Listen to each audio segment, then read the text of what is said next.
name's Chuck. I'm Lou. How you doing? What are you gonna get a haircut there?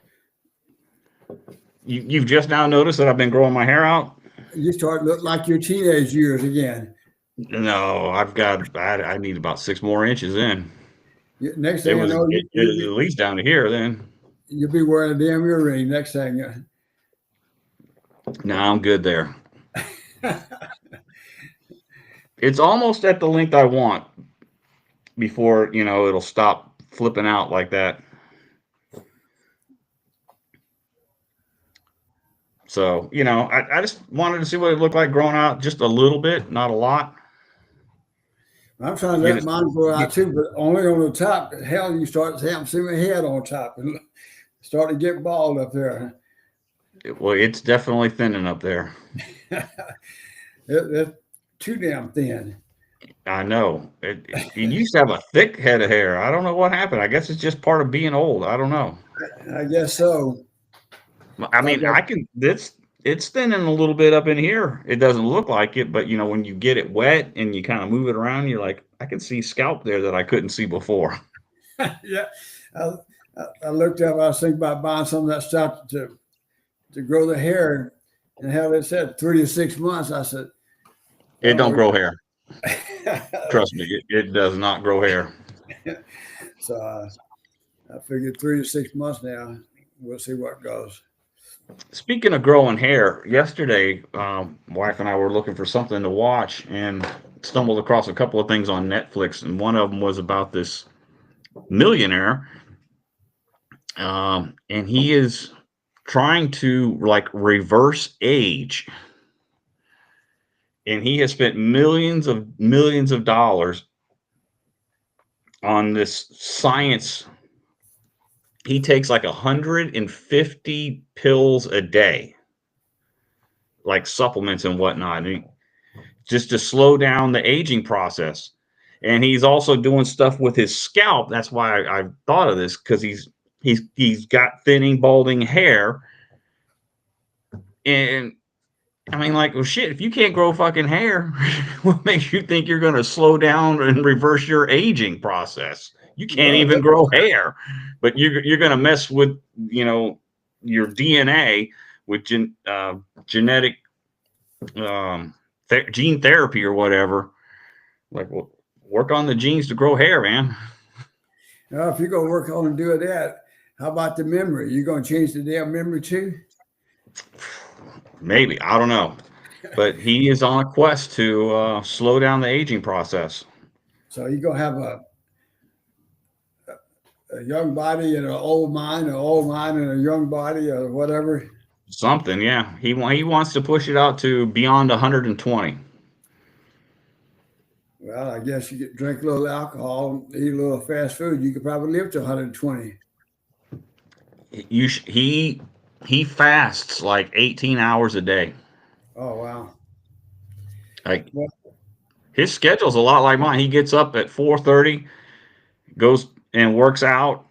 But before he works out, he like spends like 30 minutes in this red light and then some white light. I mean, he's doing all kinds of crazy stuff.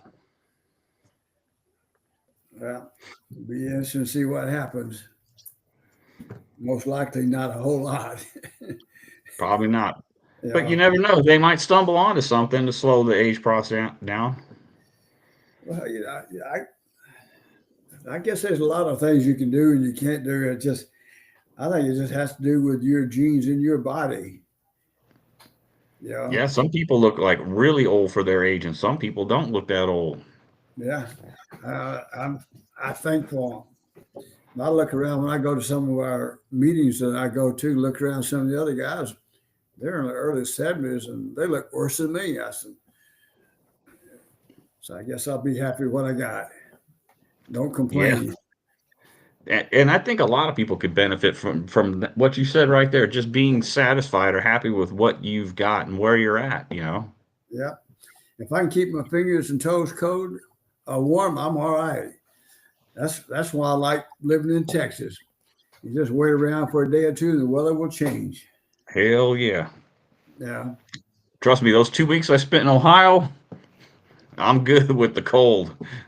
You and me both. Just watching it on TV and all that snow and stuff. Oh man, I get the shivers, and I start thinking about Nebraska in 1962, 3, and 4, and 5. I said, I'm glad I'm not there.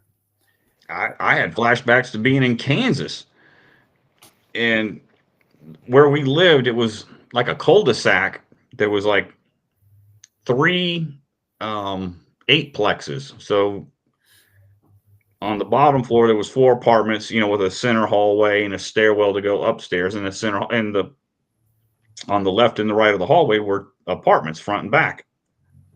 And so in this cul-de-sac, there was 3 of these things.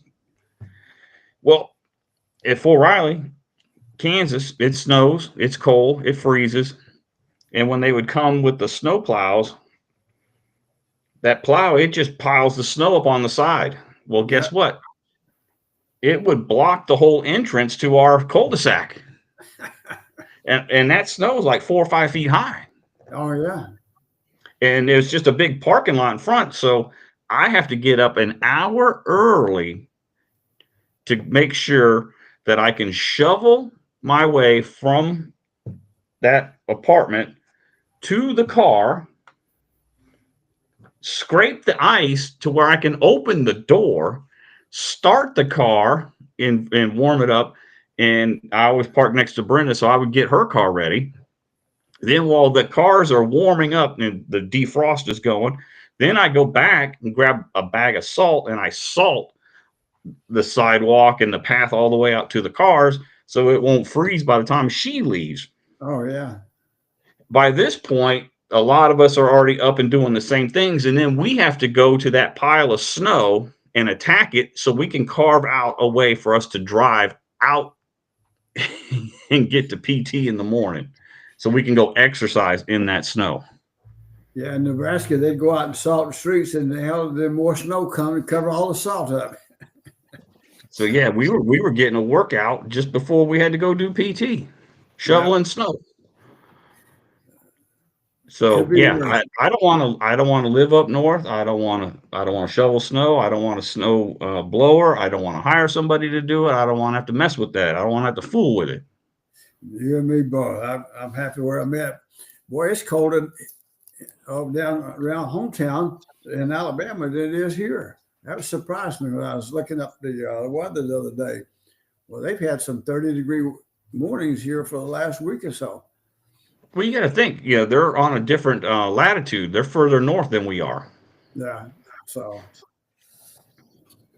it always got colder there than it did here. And it stayed colder longer. I remember even in Georgia, once it got like November, December, it got cold and it didn't start to warm up till the end of February, early March. Yeah, yesterday was so nice. I got out there. We got, those lemon trees, and I got some Prada Barbados stuff out there. And I didn't do anything with that, but I got some other plants and stuff. So I moved them all around on the west side of the house there, in between the fence and the house, and covered them up with big old tarpaulin I got. Try to keep them warm.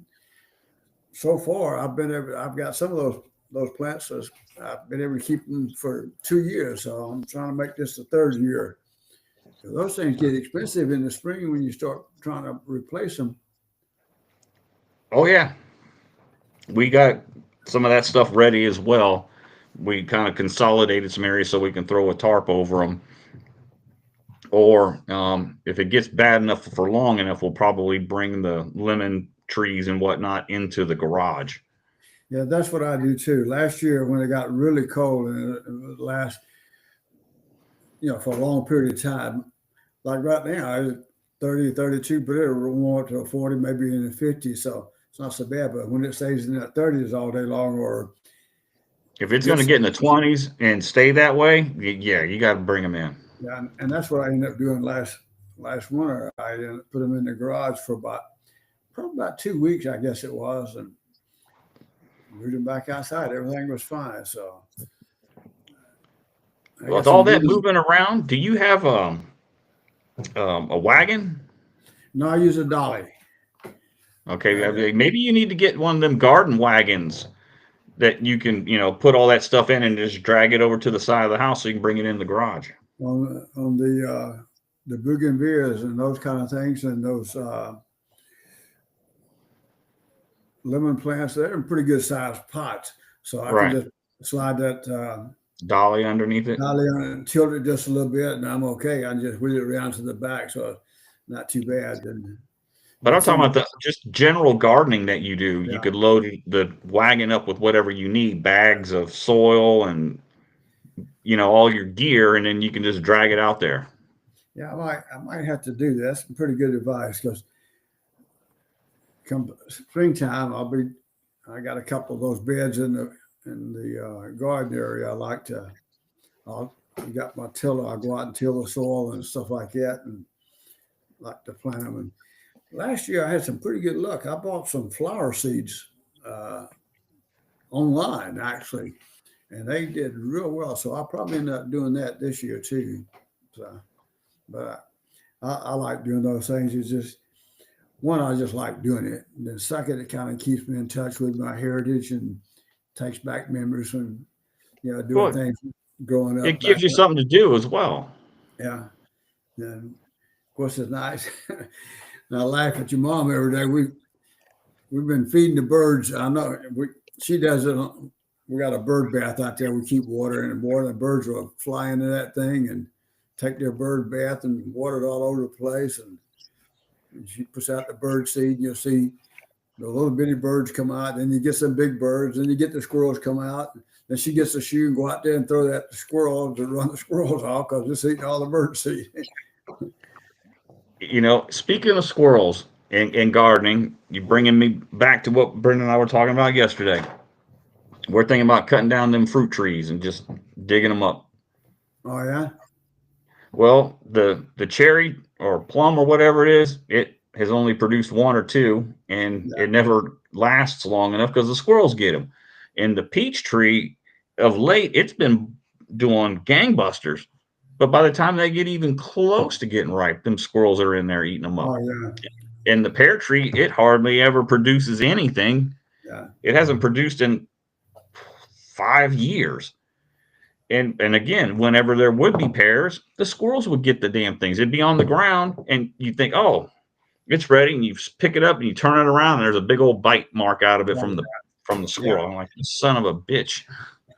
Whatever you So it's do, like, why have the damn fruit trees? You might as well cut them down.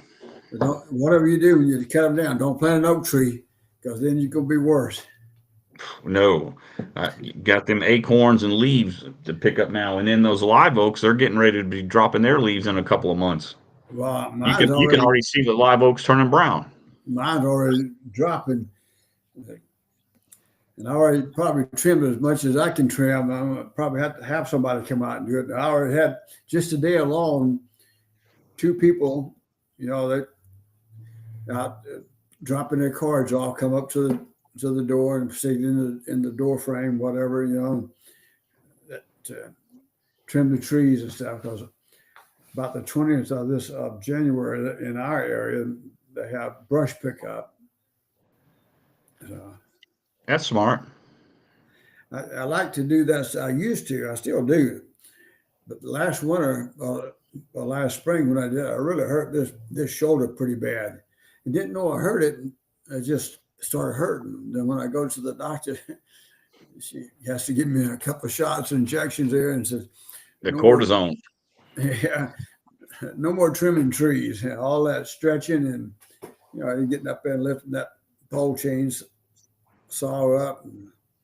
But oh well. Do you still walk? I have been. I need to get back into it. I kind of laid off in December a little bit, so I need to get back into it. But Well, if you're not going to be trimming trees and anything like that, you still need to keep your muscles and your tendons working. So maybe you can get you a couple of 2 pound, 3 pound, 4 pound dumbbells. yeah, Not a lot of weight, and then just do arm raises. Where you lift it up like that.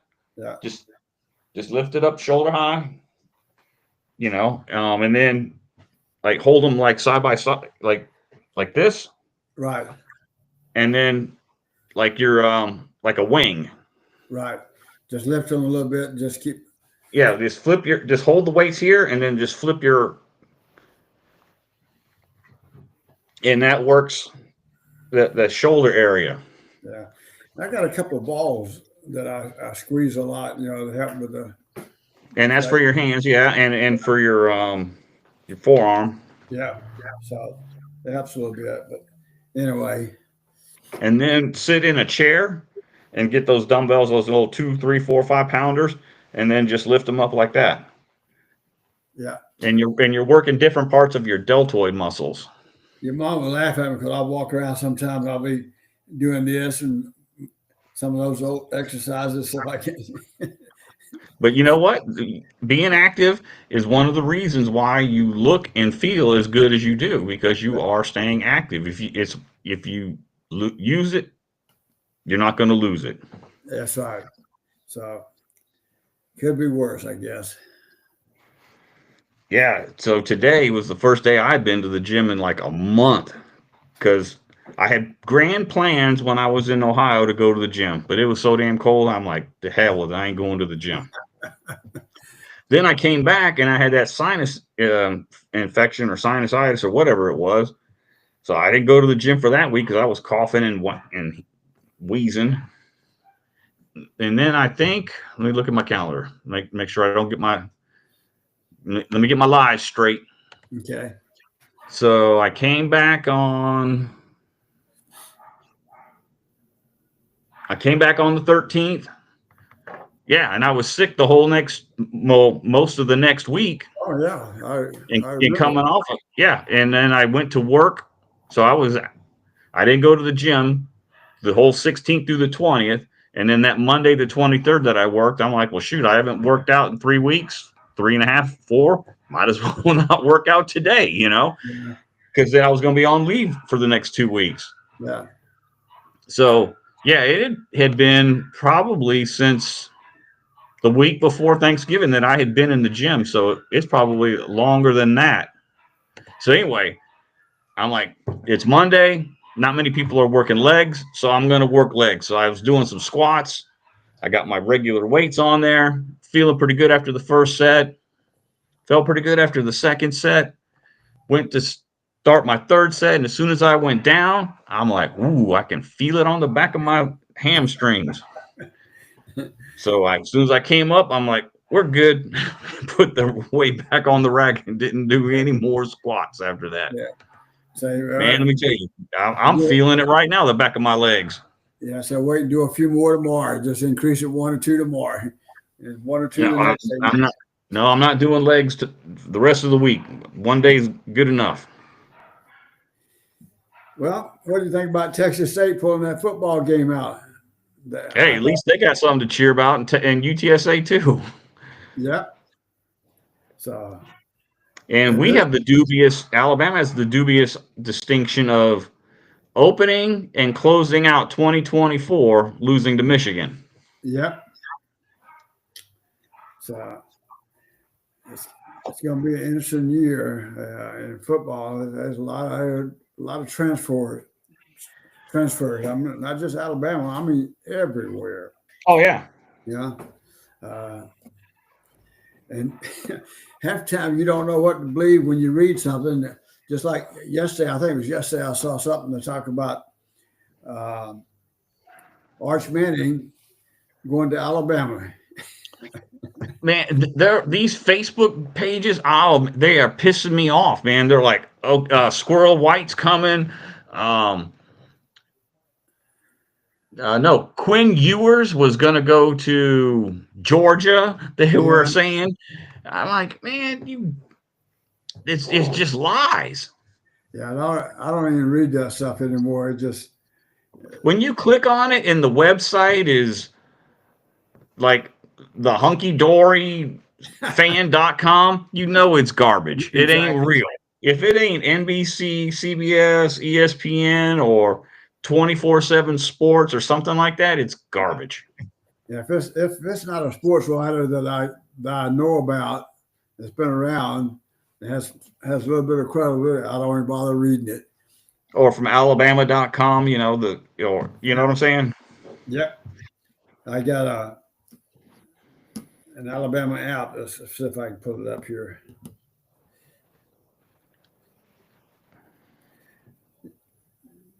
Yeah, I got Tide 100.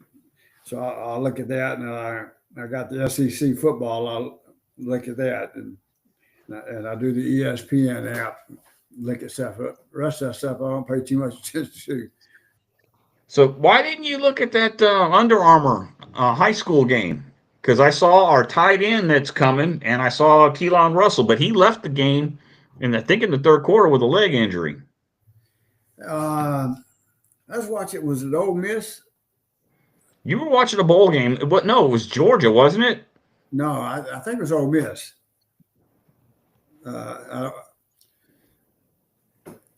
Yeah, I think it was Ole Miss I was watching that they were playing and stuff like that. And I'm going to tell you,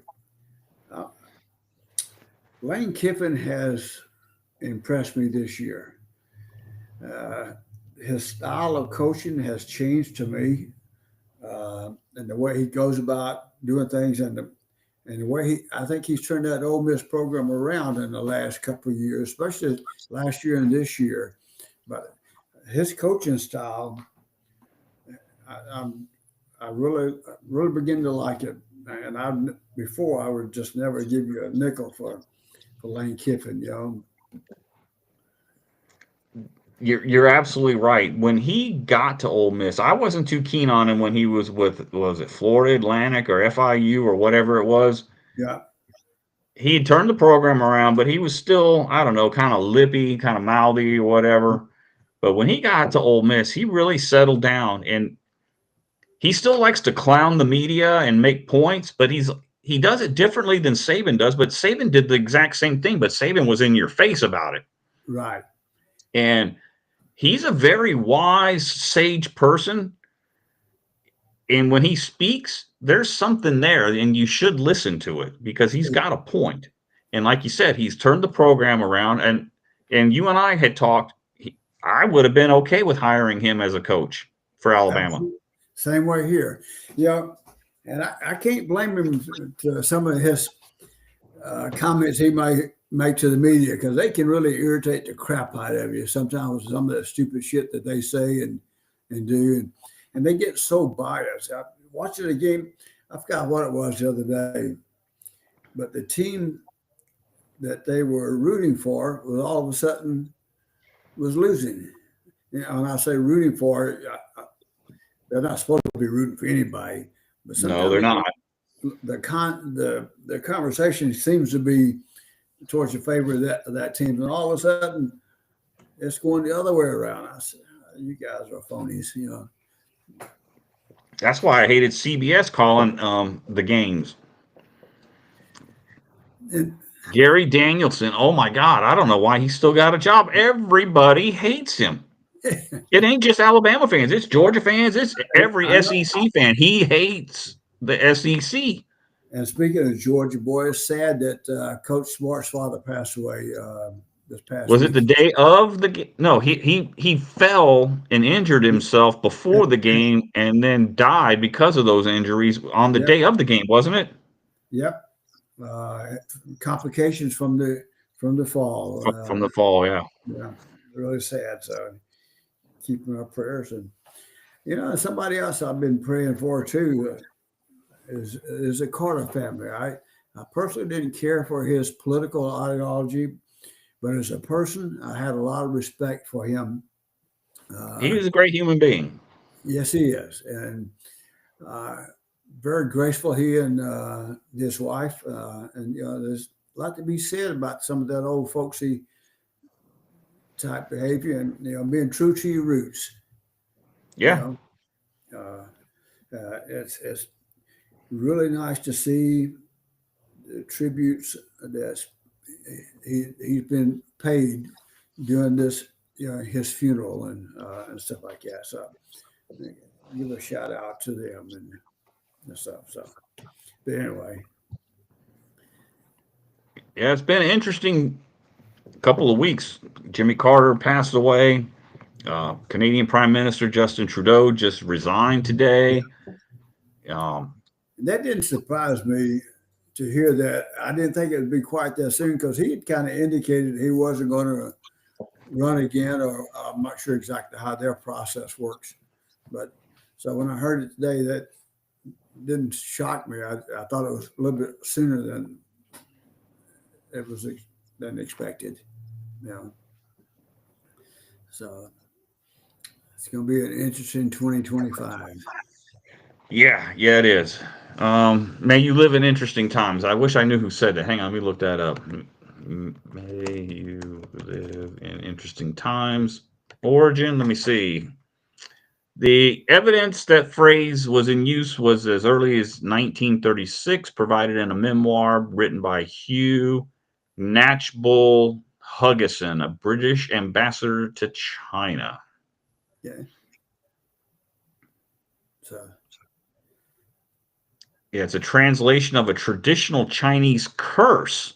The expression is ironic. Interesting times are usually times of trouble. That's not good. Yeah. But anyway, it just seems, you know, like the older we get, the more interesting the times become that we live in. Yes, it is. Yeah, and the more the things change, the more they stay the same. That is so true.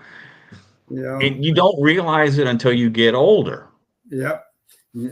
Well, and then when you hear the old folks saying, "We've already done this, it don't work," and you're like, "Ah, shut up, old man! You're just yelling, get off my lawn." And then you get old, and you're like, "He was right. Everything that he was complaining about that we started 30 years ago, and we're doing it again now." Yeah.